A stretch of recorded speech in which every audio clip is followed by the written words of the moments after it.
10,000 years ago, the land we now call Egypt looked nothing like the endless golden desert we imagine today. Back then, the Sahara was alive. It breathed with green valleys, scattered lakes, and stretches of tall grass that moved gently under warm winds. The sun rose each morning like a glowing ember, lighting up the sky in deep shades of red and orange. Along the banks of the Nile, there were no monuments, no carved stone temples, and no pyramids piercing the horizon. There was only the river, quiet and ancient, carrying life in its gentle flow. This was a world still shaping itself, a world where people relied on instinct, courage, and each other to survive. In such a place, one question lingered over every sunrise. What kept people alive in a land that shifted year by year, growing slightly drier, slightly harsher, pushing them to adapt or be left behind? And perhaps an even deeper question, one as old as humanity itself, rose quietly with it. In a time with no writing, no records, and no promises about tomorrow, how did people love? What did love look like when all you had was your heart to guide you? This story begins with three people whose lives intertwined with the rhythm of the Nile. Khay, 25 years old, was a skilled maker of stone tools. His hands were steady, strong, and patient, shaping the materials the earth gave him into blades, scrapers, and points that fed the entire group. Anea, 22, gathered food, prepared ingredients, and knew the land almost like she could hear it whisper. She understood which plants healed, which fruits nourished, and which to avoid. And Ramu, 45, stood as the respected guide of their small community. He was the kind of man whose silence taught as much as his words, a man shaped by years of watching the world change around him.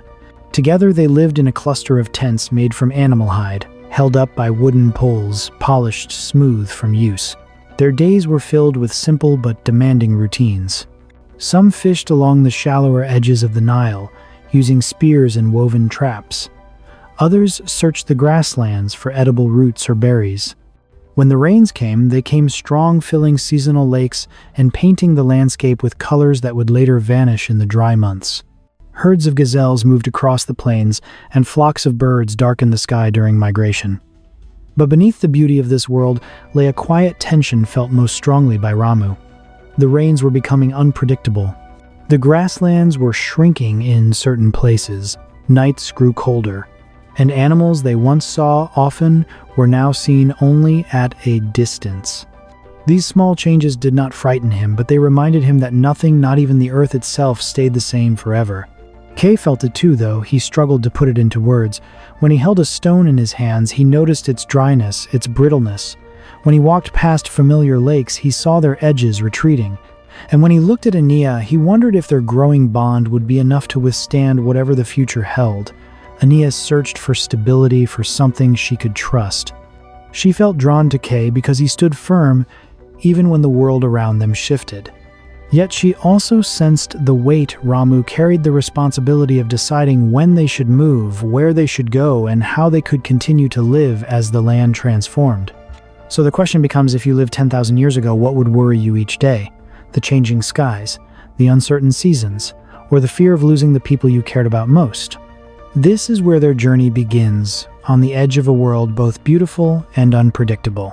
And as the days passed, the shifting world around them pulled their small community even closer together, binding their lives through routine responsibility and the silent understanding that survival depended on unity. Their group was not large, barely 20 people, but each person carried a role that held weight. Some were skilled hunters who knew how to track animals by reading the faintest prints in the soil. Others wove baskets, gathered plants, or shaped tools with practiced rhythm. Every sunrise signaled the beginning of shared labor, and every sunset reminded them of their need for harmony. Life within the camp followed rules that were never written but deeply understood. No one took more than they needed. Disagreements were resolved with calm voices and patient listening, and respect was shown to the elders whose memories preserved the lessons of storms survived and journeys endured. Ramu, as the guide of the group, often walked between the tents at dawn, observing how everyone prepared themselves for the day. His presence alone seemed to settle the early morning air. Though their tasks were simple, there was a quiet beauty in the way they moved as one. When the women sorted through the gathered plants, they spoke in soft tones, sharing knowledge passed down through generations. When the men repaired spear shafts or sharpened tools, they worked in steady silence, leaves rustling gently around them. Children learned by watching, absorbing the rhythm of life without ever being formally taught. Their understanding of the world was shaped deeply by nature. At night they gathered around small fires, looking up at the sky as if it held every answer they needed. They watched the moon as it grew and faded, believing its cycle guided the flow of the river, the growth of plants, and sometimes even the mood of the land itself. The sun rising faithfully each morning was seen as a guardian, a giver of light and warmth, a constant companion in a world where very little stayed the same. When the wind changed direction or clouds gathered in unusual shapes, they paid attention. Nothing in nature was ignored because nothing in nature happened by accident. One late afternoon, as the familiar hum of life settled across the camp, a quiet alarm spread among a few of the fishermen returning from the river. The water level near the shore had dropped more than usual. The wet lines marking the previous height were suddenly exposed, cracking under the heat. Word traveled quickly, and within moments Ramu called the group together.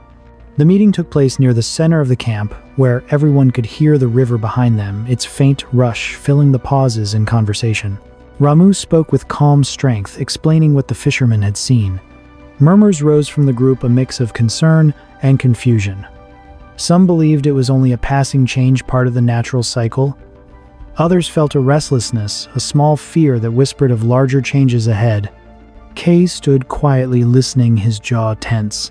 He had seen the shrinking edges of the lakes as well, and though he did not speak it aloud, he wondered how long their home would remain as it was.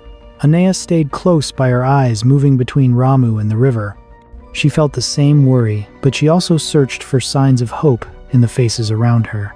When the meeting ended, the sun had begun to sink, scattering golden light across the water.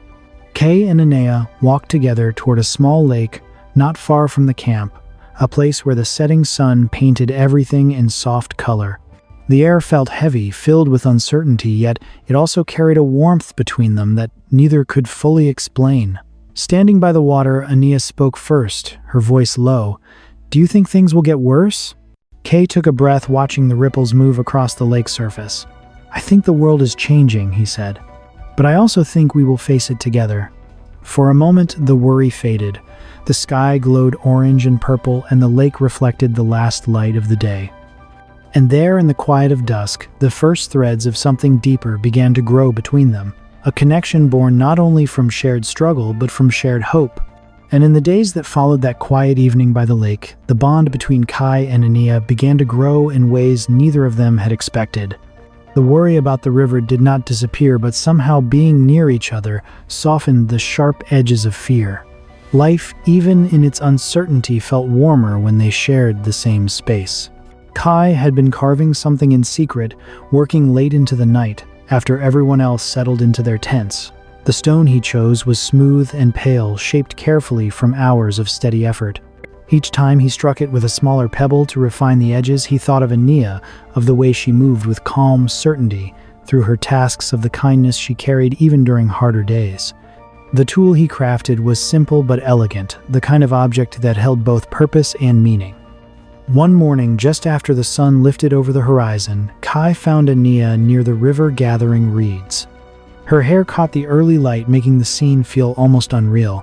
He approached slowly, his heart beating harder than he expected. Anea looked up as he reached her side. "Khay," she said softly, "you are awake early today. I wanted to give you something," he replied. His voice was steady, though he felt anything but steady inside. He held out the stone tool, its polished surface catching the morning glow. Anea took it gently, turning it in her hands. She traced the fine edges with her thumb, recognizing the skill needed to make it. "You shaped this," she said, her tone warm, touched with surprise. "I made it for you," Khay answered. "I wanted you to have something that lasts, something useful, something from me." Anea did not speak at first. Her gaze lowered to the tool, then lifted to meet his. There was a softness there, but also a sadness he had never seen before. "This reminds me of my mother," she said quietly. "She used to carry a small stone tool, just like this one. She would tell me that having something made with care is like carrying a piece of someone with you." Khay nodded, listening closely. He sensed there was more. "She dreamed of building a home near the river," Anea continued. A place where we would never have to wonder about tomorrow. I still want that. I want a place where I can wake up and not feel the land shifting beneath my feet. Khay stepped closer, his voice low. We can make that kind of life. Maybe not right away, but we will find our place. Anea held his gaze, and for a brief moment the world felt still. But the land had its own plans. Only a few days later, the river changed again. The fish that usually filled their traps seemed to vanish, leaving the woven baskets nearly empty. The surface of the water felt different, as if the river itself had become restless. Whispers spread through the camp as people counted what little they had caught. Ramu wasted no time. He called the community together just as he had before, only this time the tension in the air was unmistakable. The group gathered near the fire pit, forming a circle. Flames flickered across their faces, revealing worry, confusion, and quiet anticipation. Ramu stood at the center, his expression serious but composed. "The river is shifting," he said. "The fish have moved, and the water is lower than it should be this time of year. We cannot ignore this. We must decide if we stay longer or move to a safer place for a time." Murmurs filled the air. Some argued that it was only a temporary change. Others believed the river was warning them of harder days ahead. Khay glanced at Anea. She looked torn, caught between the hope of staying and the fear of staying too long. Ramu raised a hand, silencing the group. "We will choose together, but we must choose soon." In that moment, the weight of their world settled heavily on their shoulders. Love, safety, and survival no longer moved along separate paths. They were intertwined, forcing each person to decide what mattered most. And for Khay and Anea, the choice ahead would shape not only their future, but the future of everyone who depended on this fragile stretch of land. And after the meeting ended, when the fire burned down to low, glowing embers, the community understood that waiting would no longer keep them safe. The river had spoken through its shifting waters, and it was time to listen. A small scouting group would leave at dawn to search for a new place where the land still offered enough to sustain them. Khay, Anea, and Ramu would be part of it. Their steps would determine not only their own future, but the future of everyone depending on them. Morning arrived, cool and quiet. A thin fog clung to the riverbank as they prepared for the journey. Khay tightened the strap of his tool pouch. Anea packed woven bags with dried roots and berries. Ramu checked each spear and gave steady instructions to the younger members joining them. Though none spoke it aloud, every person felt the weight of what this search meant.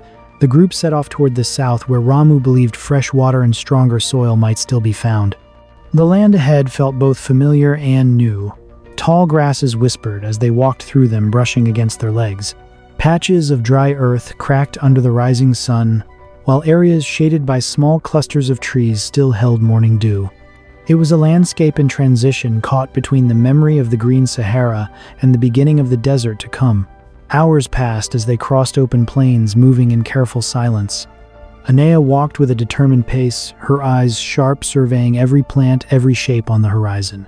She had always been steady, but today there was something different in her expression, a resolve, a refusal to let fear make decisions for her. Khay noticed it as he walked beside her. "You are strong," he said, his voice low enough for only her to hear. She looked ahead, answering without hesitation. "Strength is not a choice anymore. It is what keeps us moving."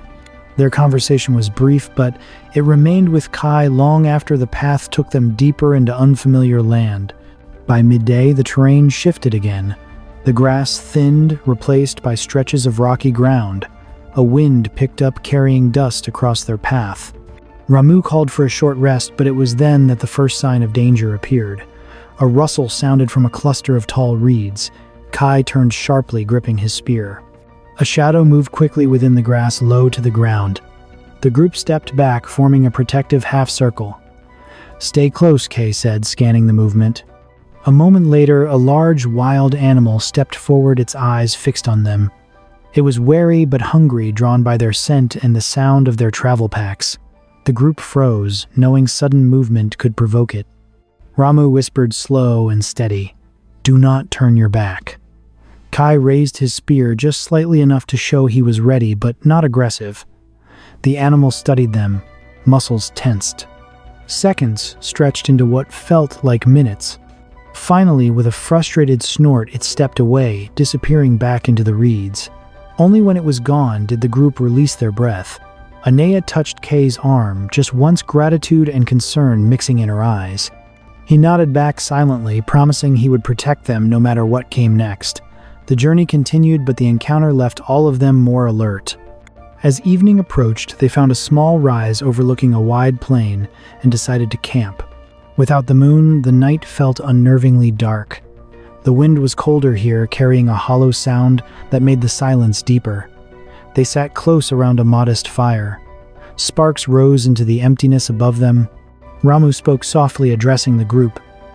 "The land is changing faster than we hoped. We must decide soon. If we find nothing in the next 2 days, we will have to lead everyone to a new place, even if it means a difficult journey." His words settled heavily among them. Khay stared into the fire, wrestling with the thought of leaving their home behind. Anea leaned slightly toward him, her presence grounding him in the moment. Ramu watched them both, seeing in their quiet connection the beginnings of a future that could hold more than fear. The fire crackled, the wind brushed against their backs, and the night wrapped around them like a test.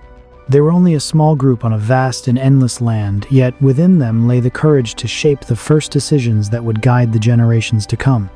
And when dawn finally broke after that long moonless night, the world seemed to open just a little, as if offering them one more chance.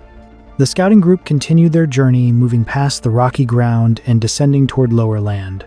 The air felt different here, cooler, carrying the faint smell of water and the soft rustling of distant reeds. It was subtle but unmistakable. Something ahead held promise. By midday, the plains gave way to a gentle slope that led toward a wide expanse of green. Their steps quickened. What first appeared as a blur of color soon revealed itself as clusters of thriving plants and patches of fertile soil. Anea was the first to kneel, running her fingers through the moist earth. "This land is alive," she said, her voice bright with hope. Khay stood beside her, taking it all in. The grass swayed in the breeze. Birds circled overhead. The ground felt firm, nourished, untouched by the drought creeping across their old home. It reminded Ramu of the stories told by his elders of early settlements, where people gathered to grow food places similar to what would later be known as Merimde Beni Salama, or even the ancient Kadan sites. Ramu exhaled slowly, a quiet relief washing over him. The years had taught him not to trust hope too quickly, but today hope felt real. "We may have found what we need," he said. "A place where life can start again." They explored further, surveying the land. There was a steady stream nearby, likely fed by an underground source. Trees offered shade. The soil promised growth. For the first time in weeks, the future did not feel like something slipping through their fingers. As the sun began to set, painting the sky with deep oranges and soft purples, the group sat together on a small rise overlooking the new land. Anea leaned slightly toward Khay, her expression full of warmth. "This feels right," she said, "like a place where a life can truly begin." Khay looked at her, seeing not just the strength she carried, but the hope she kept alive, even in the darkest moments. He reached into his pouch and pulled out the stone tool he had crafted for her, the same one she carried each day. He held it gently in his hands. "Anea," he said, his voice steady, "we have walked through fear, through hunger, through nights, when we did not know what tomorrow would bring. But standing here, I want to build a life with you. A real life. A home." Anea's breath caught her eyes softening.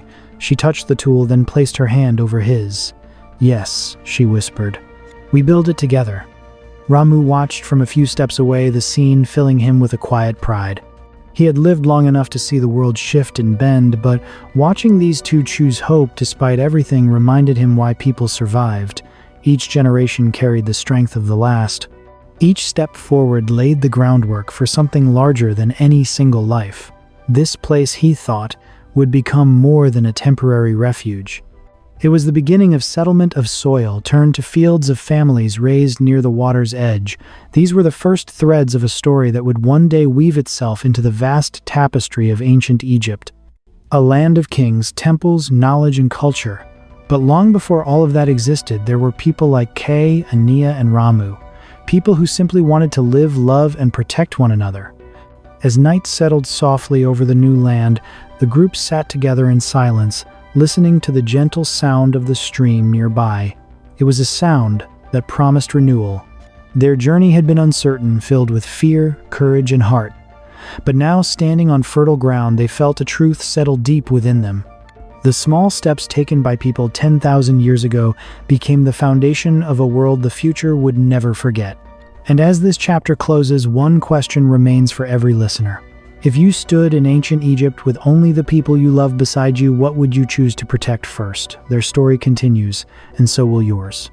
Stay with us as we explore how these early communities would evolve into the great civilizations that shaped history.